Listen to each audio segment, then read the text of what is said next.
Coucou mes amours,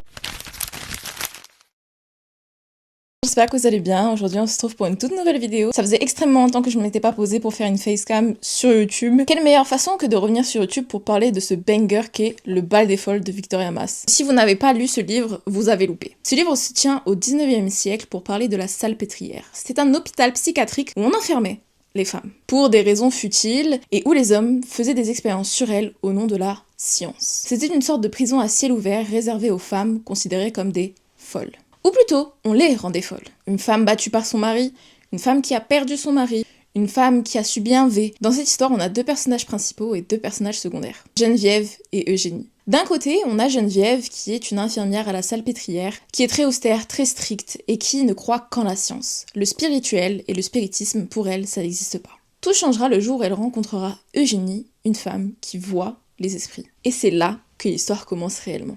Comment vous dire qu'il y a tellement de thématiques et de sujets qui sont super bien abordés. Chaque mot, chaque expression, chaque façon d'aborder les psychologies de chaque personnage est choisie avec soin. Vraiment, je ne peux que féliciter Victoria Mass pour son travail. J'ai juste à dire une chose, dans cette version-là, il y a un point qui manque à un moment donné vers la fin du livre. C'est vraiment tout ce que j'ai à dire à propos de ce livre. C'est vraiment un banger. Ce livre est très petit, je l'ai mangé avec soin et délicatesse pour enjoy chaque seconde, chaque ligne, chaque mot, chaque point, chaque caractère, pour ne pas le finir trop vite. Il fait 235 pages et je peux vous dire que c'est une lecture qui se passe assez rapidement, même si les thématiques sont très très lourdes, elles sont extrêmement bien traitées. Le fait qu'il soit court n'enlève rien à la profondeur des thématiques abordées.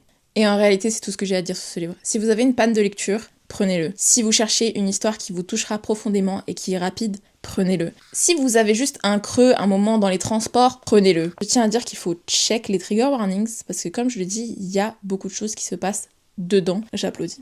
Voilà, c'est tout pour cette vidéo, j'espère que vous aura plu. Après cette vidéo, qu'est-ce que vous comptez faire? Le lire, ne pas le lire, le laisser sur le côté? Est-ce qu'il vous intrigue autant qu'il m'a intrigué? Dites-moi tout, je veux tout savoir. N'hésitez pas à liker et à vous abonner et à partager à quelqu'un qui devrait lire ce livre. Bisous mes amours.